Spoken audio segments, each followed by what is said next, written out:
Eu estou falando com os irmãos sobre o credo assembleano. Eu estou comentando o 5º ponto do credo assembleano, que fala sobre as obras de Cristo. Eu falei semana passada para os irmãos que nós cremos, professamos e ensinamos que a morte e a ressurreição corporal de Cristo são a vida mestra e o pilar da nossa fé cristã. Também falei que esses eventos, que é a morte e a ressurreição corporal de Cristo, distinguem o cristianismo das demais religiões do mundo, pois, ao contrário das demais religiões, o fundador da nossa, que é Jesus Cristo, ele continua vivo e ele viverá para todo sempre. Falei para os irmãos que as obras de Cristo são amplas, mas que aqui eu ia focar na morte, na ressurreição e na ascensão ao céu. E aí eu abordei o primeiro ponto, que foi falando especificamente sobre a morte de Jesus Cristo. Hoje eu quero falar um pouco sobre a morte vicária. Certamente os irmãos já ouviram falar esse termo, morte vicária. O que significa morte vicária? Em termos superficiais, bem simples, para os irmãos entenderem, morte vicária é morte substitutiva, tá certo, irmãos? Então eu vou falar um pouco sobre a morte substitutiva de Jesus Cristo. Todos nós sabemos que Jesus morreu na cruz do Calvário. Irmãos, se a gente for pensar um pouco no Antigo Testamento, nós vamos observar que o sistema sacrificial que a gente tinha no Antigo Testamento, ele era todo fundamentado na ideia da substituição. O que era isso? Os animais eram oferecidos em sacrifício em substituição ao pecado do povo, tá certo? E essa transferência da culpa do pecador para a vítima, no caso para o sacrifício, ela era simbolizada pela imposição das mãos do sacerdote sobre a cabeça do animal que estava sendo sacrificado. Lá em Levítico, irmãos, capítulo 1, versículo 4, tá certo? Diz assim: e porá a sua mão sobre a cabeça do holocausto, para que seja aceito por ele para a expiação. Então havia um mandamento de que o sacerdote deveria colocar a mão sobre o animal que ia ser sacrificado, como símbolo de que aquele animal ia substituir o pecado do povo que estava sendo representado ali. Nós, irmãos, por exemplo, se eu for falar um pouco sobre o Cordeiro Pascal lá do Egito, sobre a Páscoa, a primeira Páscoa lá no Egito, desde o Êxodo, tá certo? Eu vou dizer para os irmãos, vou relembrar que aquele sacrifício aponta para Jesus Cristo e para o seu sacrifício.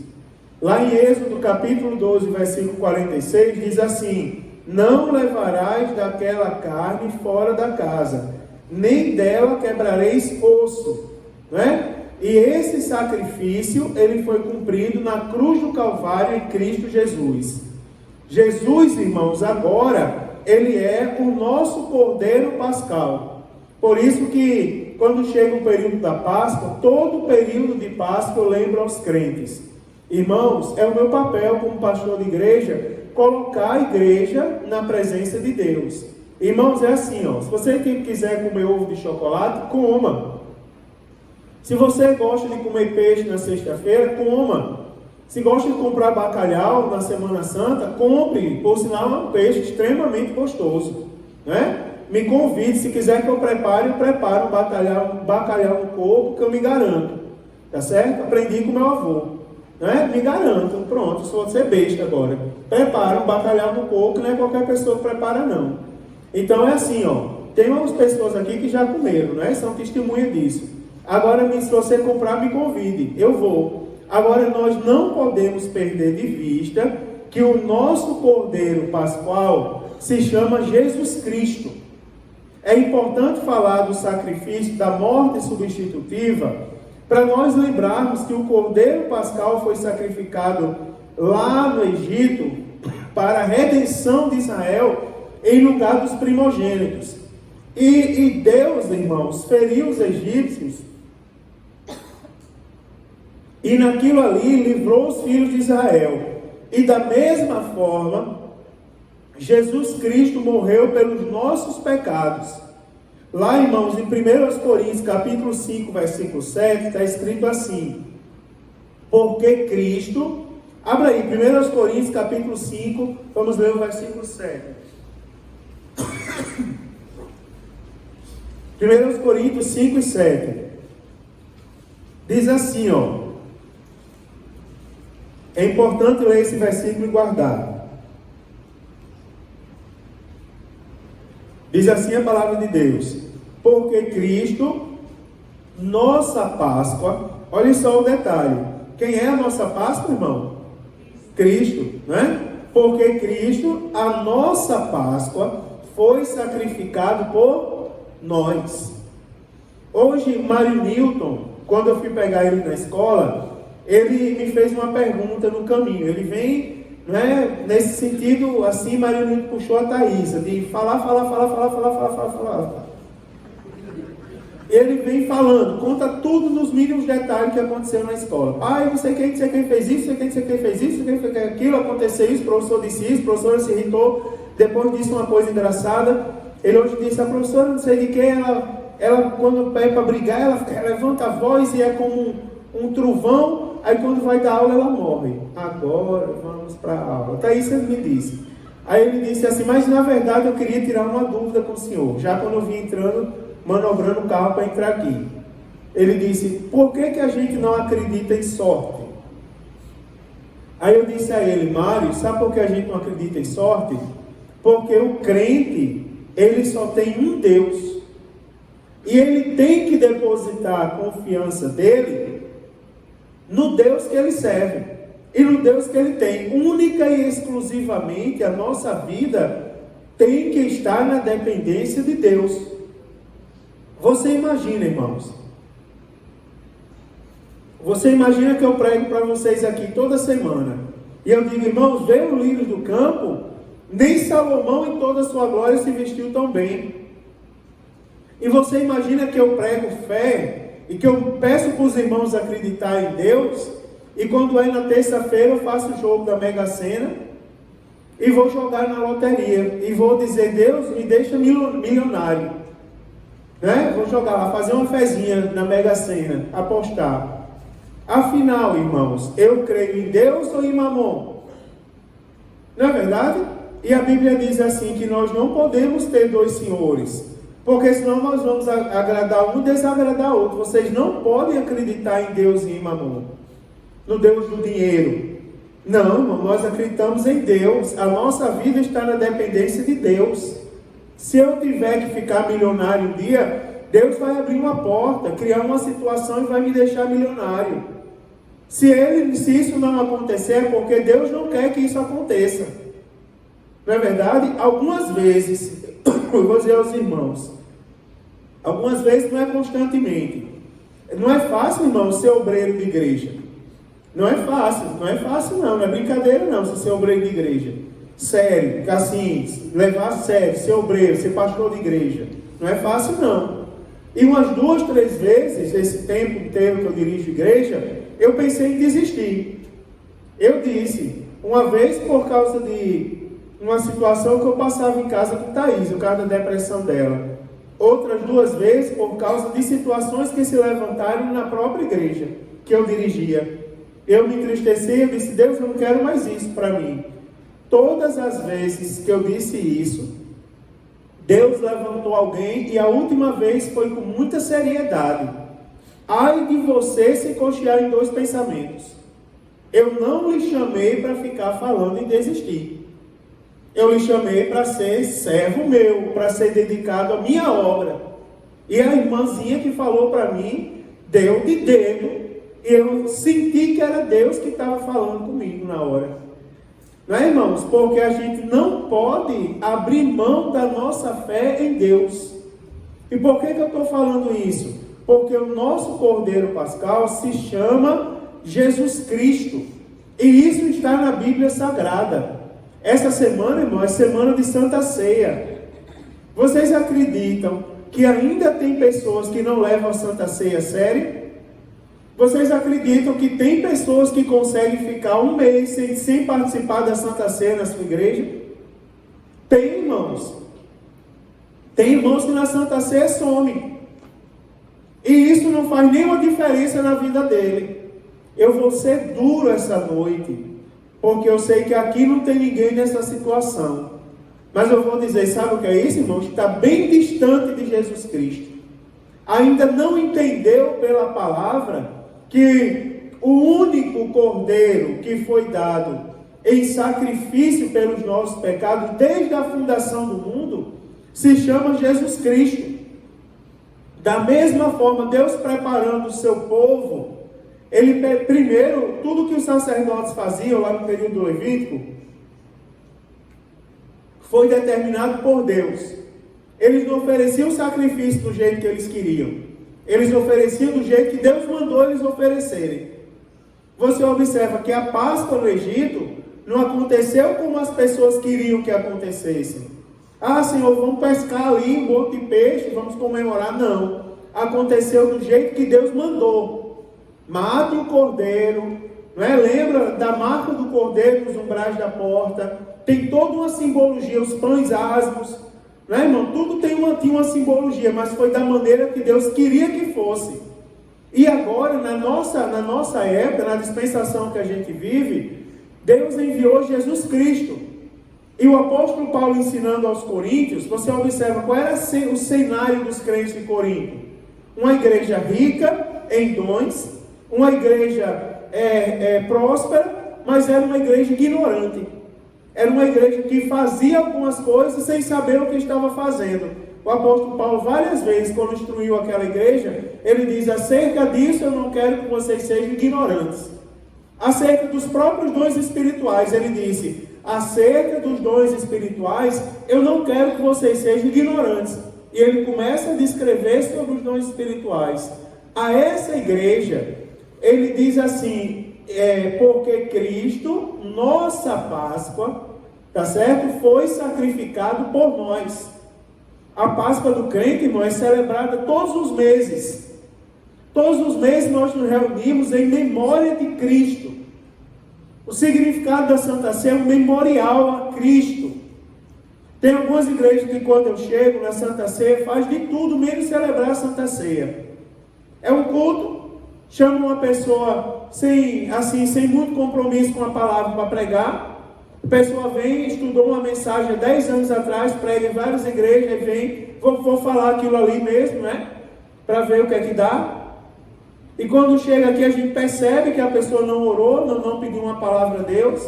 Aí faz um culto de qualquer maneira, pronto, agora vamos servir a ceia. Aí ainda olha para os diáconos e diz assim: bem rápido, irmão, serve bem rápido que o tempo acabou. Ou seja, faz tudo menos celebrar o memorial a Cristo. Jesus Cristo, irmãos, é o Cordeiro Pascual que foi entregue por todos nós em substituição aos nossos pecados. E nós cremos assim, tá certo? O caráter da morte substitutiva de Cristo, ela foi anunciada de maneira muito direta no Antigo Testamento. Se você abrir sua Bíblia aí no livro do profeta Isaías, abra aí, capítulo 53, versículo de número 6. O profeta Isaías, profetizando sobre Jesus Cristo, ele falou, irmão, da morte substitutiva de Cristo de uma maneira muito direta. Nós vamos ler no versículo 53, capítulo 53, versículo 6 e o 12. 53 diz assim, todos nós andamos desgarrados como ovelhas, mas um se desviava pelo seu caminho. Cada um, aliás, se desviava pelo seu caminho, mas o Senhor fez cair sobre ele a iniquidade de nós todos.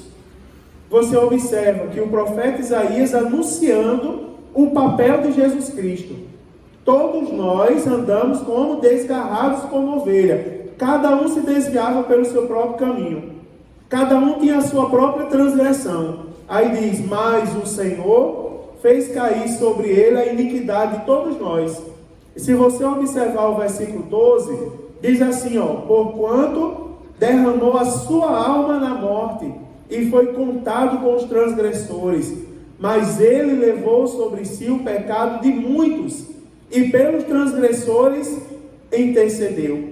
Né? E se você prestar bem atenção, o próprio Jesus, se você abrir sua Bíblia lá no Evangelho segundo escreveu o evangelista Lucas, capítulo 22, versículo de número 37, você vai ver que o próprio Jesus se identifica na profecia do profeta Isaías. Abra aí, Lucas 22 e 37. Diz assim, porquanto vos digo que importa que em mim se cumpra aquilo que está escrito, e com os malfeitores foi contado, porque o que está escrito de mim terá cumprimento. Ou seja, você observa que o próprio Jesus declara que aquele o qual o profeta Isaías falou em suas profecias era ele mesmo. Ele se identifica. Então isso aqui não deixa dúvida em nenhum de nós. Os nossos pecados só serão perdoados se nós reconhecermos o sacrifício vicário de Jesus Cristo. O sacrifício, irmão, substitutivo. Ele morreu pelos nossos pecados. Ninguém pode apagar isso de nós, ninguém pode apagar isso da nossa vida. Agora nós temos que crer dessa maneira, que acreditar, porque na Bíblia está escrito assim: olhe, a morte de Jesus Cristo foi em nosso lugar. Jesus Cristo morreu por todos e pelos pecados do mundo inteiro. Jesus Cristo, irmãos, morreu em favor dos pecadores. 1 Coríntios capítulo 15, versículo 3. Olha o que é que diz. 1 Coríntios capítulo 15, versículo 3. Deixa eu abrir aqui também a minha Bíblia. 1 Coríntios capítulo 15, versículo de número 3. Diz assim: porque primeiramente vos entreguei o que também recebi, que Cristo morreu por nossos pecados. Aí o apóstolo Paulo diz assim, presta atenção a esse detalhe. Ele diz, porque primeiramente vos entreguei o que também recebi. Aí ele diz, o que é que eu vou entregar para vocês e que eu também recebi? Porque tem dois pontos, né? Aí ele diz assim, que Cristo morreu por nossos pecados. Aí tem uma vírgula e ele diz, segundo as Escrituras. Preste atenção a esse detalhe aí, segundo as Escrituras. Sabe por quê? Porque nessa expressão, segundo as Escrituras, o apóstolo Paulo, ele testifica, não é? Ele confirma que o sacrifício de Jesus Cristo representa o quê? O sacrifício que ele estava falando representa uma convergência, ou seja, ele está concordando com o que estava escrito no Antigo Testamento. Tenha em mente o seguinte, que quando o apóstolo Paulo escreveu as suas cartas, o Antigo Testamento não estava escrito ainda, aliás, o Novo Testamento não estava escrito ainda como Novo Testamento. Por exemplo, quando o apóstolo Paulo escreve a Timóteo, toda escritura divinamente inspirada é apta para um monte de coisa. Quando ele diz aquilo, a escritura que ele faz referência não é o Novo Testamento. Porque o Novo Testamento ainda não tinha como Novo Testamento, não era organizado como o Novo Testamento naquela época. Ele está fazendo menção ao Antigo Testamento. Então, por exemplo, quando o apóstolo Paulo diz em 1 Coríntios, que ele diz que recebeu e estava transmitindo, que Cristo morreu por nossos pecados segundo as Escrituras que ele estava citando aqui, sabe o que era? O Antigo Testamento, o livro do profeta Isaías. Ele estava dizendo, se cumpriu em Cristo o que o profeta Isaías profetizou nas Escrituras Sagradas. O que é que era lido nas sinagogas, irmãos? A lei, os profetas e os salmos. Tá certo? Jesus Cristo mesmo diz, ele diz, para que se cumpra o que de mim estava escrito na lei, nos profetas e nos salmos. Então é fazendo menção ao Antigo Testamento. Então quando o apóstolo Paulo diz isso, ele confirma que ele concorda que Jesus Cristo morreu, não é? Conforme estava escrito pelo profeta Isaías. Tá certo? Abra sua Bíblia ainda em Hebreus, na carta aos Hebreus, capítulo de número 9, versículo 22. Já vou terminar, irmãos. Hebreus, capítulo 9, versículo 22. Diz assim, Hebreus, capítulo 9, versículo 22. Diz, e quase todas as coisas segundo a lei. Olha só o que é que o escritor aos Hebreus diz. Ele também concorda com o apóstolo Paulo e ele concorda com a lei. Porque ele diz assim, e quase todas as coisas, segundo a lei, se purificam com sangue. E sem derramamento de sangue não há remissão. Né? Ou seja, que lei é essa que ele está fazendo menção? É a lei, é as escrituras sagradas. Tá certo, irmãos? Então, nós acreditamos no sacrifício vicário de Jesus Cristo. E para terminar, eu quero reafirmar para os irmãos que o Senhor Jesus se ofereceu como sacrifício voluntário. E isso agradou ao Pai. Quer ver? Abra sua Bíblia aí no Evangelho segundo escreveu João, capítulo de número 10, versículo de número 17 e 18. João capítulo 10, versículo 17 e 18. Diz assim, João 10, 17 e 18. Olha só. Por isso, Jesus falando, né? A epígrafe do texto é Jesus, o bom pastor. Ele começa dizendo, é aqui que ele vai dizer, por exemplo, no versículo 11, ele diz, eu sou o bom pastor, e o bom pastor dá a vida pelas ovelhas, né? E no versículo 16 e 17, Jesus falando em primeira pessoa, ele diz assim, ainda tenho outras ovelhas que são deste aprisco. Também me convém agregar estas. E estas, aliás, e estas, versículo 16 que eu estou lendo. Vamos lá, vou começar de novo. Ainda tenho outras ovelhas que não são deste aprisco. Também me convém agregar estas. E elas ouvirão a minha voz. E haverá um rebanho e um pastor com P maiúsculo. Agora olha o versículo 17, que ele diz assim, por isso o Pai me ama. Aí ele diz qual é o motivo, porque dou a minha vida para tornar a tomá-la. Ninguém me atira de mim, mas eu de mim mesmo a dou. Tenho poder para a dar e poder para torná-la. Esse mandamento recebi do meu Pai.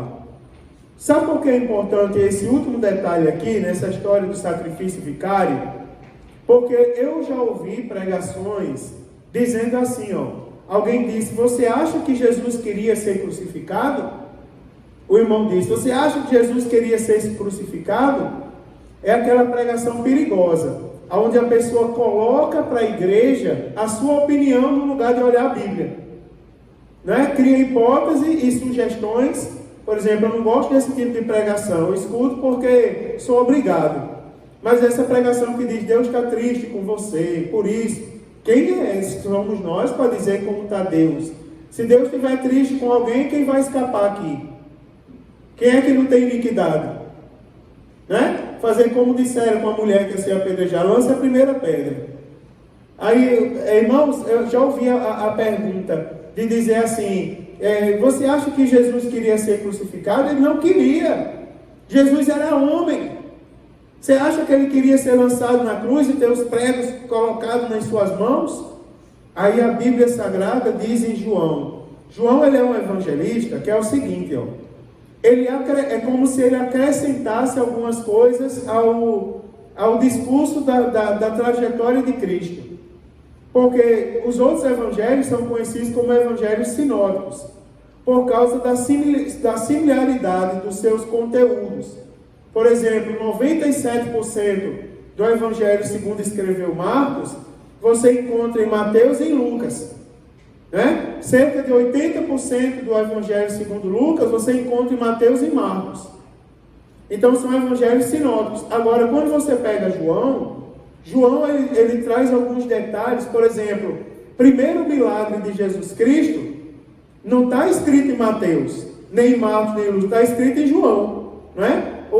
As bodas de Caná da Galileia, está escrito em João, não está escrito nos outros evangelhos. João, ele traz uns detalhes que os outros evangelistas não trazem, e ainda diz no seu texto assim, que muito mais coisas fez Deus e ele não registrou. Aí João registrou no seu livro, Jesus falando em primeira pessoa e dizendo assim, olha como é interessante isso. Por isso meu Pai me ama. Aí por que meu Pai me ama? Aí ele diz depois da vírgula, Veja que tem um porquê junto e sem acento, é uma resposta, não é? Por isso meu Pai me ama. Aí ele diz, porque dou a minha vida para tornar a tomá-la. Você observa, Jesus está dizendo aqui que tem dúvida? Não, ele está dizendo aqui, irmãos, que ele se ofereceu em sacrifício voluntário. E ele diz assim, ó, por isso o Pai me ama, porque eu dou a minha vida. E ele diz, ninguém tira de mim, mas eu, olha só os detalhes do texto, mas eu de mim mesmo a dou. Não é? Jesus diz assim, ninguém está me obrigando a fazer isso, eu quero fazer, eu quero dar a minha vida. Jesus sabia que ele era o Filho de Deus e que essa responsabilidade estava sobre ele. Então cuidado, porque isso desvirtua a nossa fé. Você imagina aqui, irmãos, que coisa. Irmãos, vamos orar para Jesus curar. Você imagina eu, estou ainda com uma coceira, um arranhãozinho na garganta. Mas de domingo para cá, vocês observam que eu orei esse tempo todinho, chorei esse tempo todinho, dei glória esse tempo todinho e não dei uma tossida. Quando vim para a palavra de Deus, veio a tosse. Acho que o inimigo está com uma pena aqui, coçando minha garganta. Satanás vai estar repreendido, em nome de Jesus. Pronto, foi embora. Aí quem não orou um pouco, pegou. Aí, você observa, irmão, dali para cá eu já estou bem. Agora você imagina eu fazer assim, ó. Olha a cena, para a gente terminar aqui. Irmão, vamos orar para Jesus curar. Vamos orar agora, irmão, para Jesus curar. Você que está doente aí, creia que Jesus vai curar você. Aí eu vou lá, né? Vou orar para Jesus curar. Ah, Jesus, eu não creio que o Senhor cura, não. Mas cura essa noite. Eu não acredito, não. Jesus não vai curar, não. Não. Jesus não vai curar, não. Mas olha, a fé do povo. Quem é que vai acreditar que Jesus cura? Se eu, que tenho a responsabilidade de trazer a palavra de fé para os irmãos, não acredito, quem vai acreditar? Você imagina, você ouvir a pregação, Jesus não queria ser oferecido na cruz do Calvário. Jesus não queria ser sacrificado, não, irmão. Aí você observa, Jesus foi sacrificado à força. Deus pegou Jesus como um boneco, com todo o respeito da palavra, porque ninguém se refere a Deus dessa maneira, mas da maneira que prega, como se fosse assim. Deus pegou Jesus e você vai ser sacrificado agora. Pega ele aí na cruz, prega o prego. Quero ver se ele não vai. Será que foi assim, irmãos? Não. Não é assim que a gente crê. Sabe por que nós cremos em Jesus Cristo? Porque ele, por livre e espontânea vontade, tá certo? Aqui como diz, ó, ninguém me tira de mim, mas eu mesmo me dou. E ele diz assim, sabe por que eu faço isso? Porque eu tenho poder para dar e poder para tornar a tomá-la. E esse mandamento eu recebi do meu Pai. Não é verdade, irmãos? Então está aí, Jesus por livre e espontânea vontade. Sabe por que nós não somos obrigados a acreditar em Cristo? Se Cristo tivesse oferecido, Tony, se Cristo tivesse sido obrigado a ser colocado na cruz do Calvário, a gente ia crer nele? Como que a gente vai crer num homem que não queria ser sacrificado pela gente? Agora Jesus Cristo, por livre e espontânea vontade, ele foi sacrificado na cruz do Calvário. E nós temos que valorizar isso, irmãos. A morte de Jesus Cristo, por livre e espontânea vontade, não é por ele mesmo. E o Pai se agradou daquele momento. Ele se entregou na cruz do Calvário por nós. E quando a gente pega a Santa Ceia, você imagina essa semana que é a semana de Santa Ceia. Você vai pegar o pão em suas mãos e você vai olhar para aquele pão, não é como um pedaço de pão qualquer. Eu passei por uma igreja uma vez, que uma irmã veio falar comigo e disse assim, pastor, não vou mais participar da ceia. Eu disse, por quê? Porque já 2 Santas Ceias que o pedaço de pão que chega para mim é muito feio. Misericórdia, Jesus. Olha o que a irmã está olhando na Santa Ceia. O formato, já pensou, Jolene? O pedaço de pão que vem para mim é muito feio. E eu não vou mais participar da Santa Ceia. Tem outro que diz, o pedaço do pão era muito pequeno. Vocês nunca ouviram isso? Eu já ouvi, como pastor de igreja. O pedaço do pão que me deram era, olha, do irmão deram quase a metade do pão, do tamanho desse negócio do microfone. E para mim deram um pedacinho que não cabe nem no buraco do dedo. Eu já vi alguém dizer isso.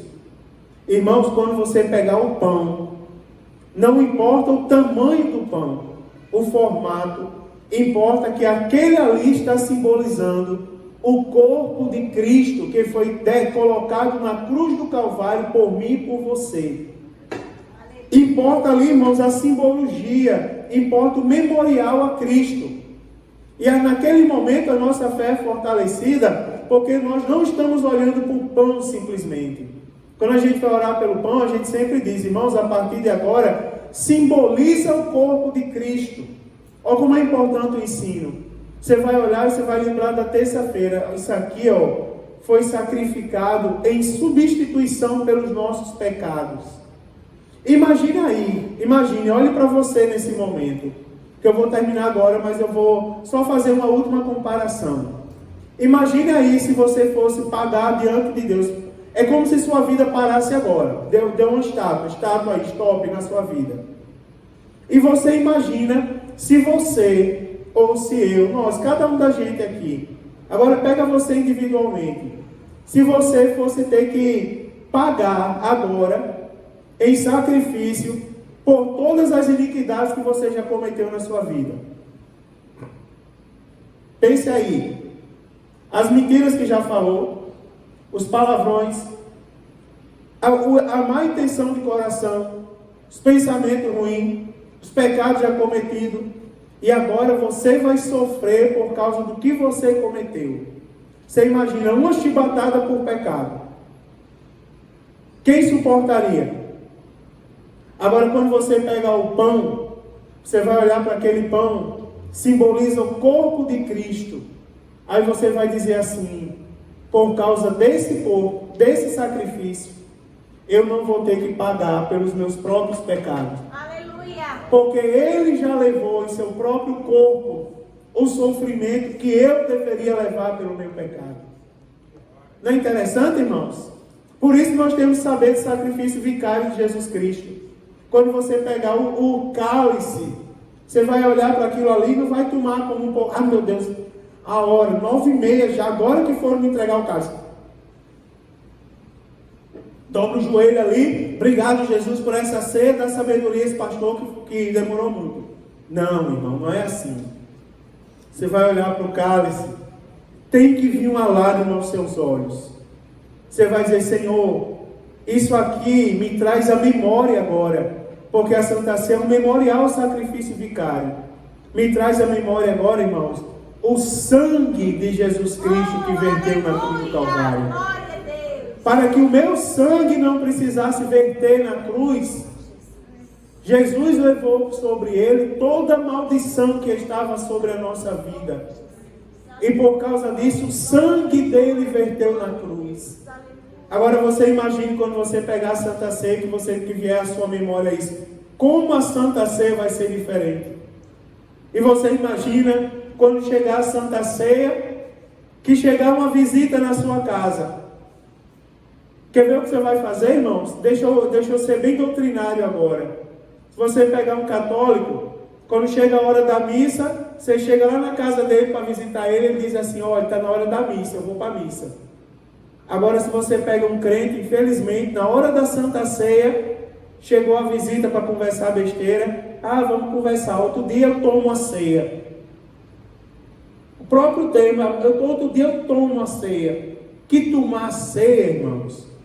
A ser um memorial a Cristo. Eu vou participar da Santa Ceia de todo o coração. Olha, me perdoe. Mas eu tenho um compromisso inadiável hoje.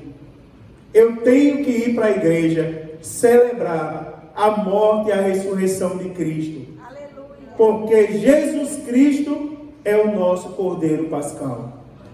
Não é verdade, irmãos? Lembre-se disso. Para eu terminar agora, alguém diz assim, pastor, eu tenho 50 anos de crente. E nesses 50 anos de crente, nunca aprendi um versículo da Bíblia. Como pode, irmãos? Como pode 50 anos de crente e ainda não aprender um versículo da Bíblia? É porque não está lendo a Bíblia. Não é verdade, irmãos? Faz parte, irmãos, do nosso culto a Deus. Nós aprendemos, escondi a tua palavra no meu coração. Como a gente vai esconder a palavra no coração se a gente não aprende o que está na Bíblia? Irmãos, nessa Santa Ceia, vamos fazer a diferença. Eu falei com o Maicon, ele me pediu para adiar o culto dos jovens, ia ser no final de semana passado. Ele pediu para adiar para o segundo final de semana. Eu disse, Maicon, tem Santa Ceia. Ele disse, não, pastor, não tem problema, mas eu prefiro. Eu vou, não se preocupe, que o culto do sábado será um memorial a Cristo.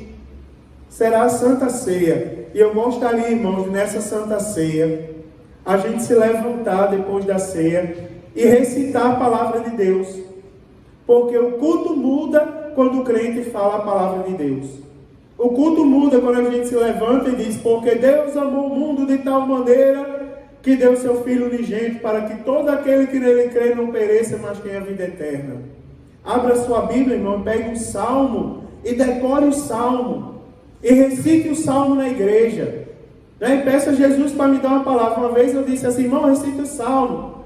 Aí o irmão pegou, se levantou, raça de víbora, até quando te livrarei da ira futura? Mas quando ele disse aquilo, caiu uma glória de Deus tão grande na igreja, porque ele disse, depois ele ficou assustado com a reação de alguns irmãos.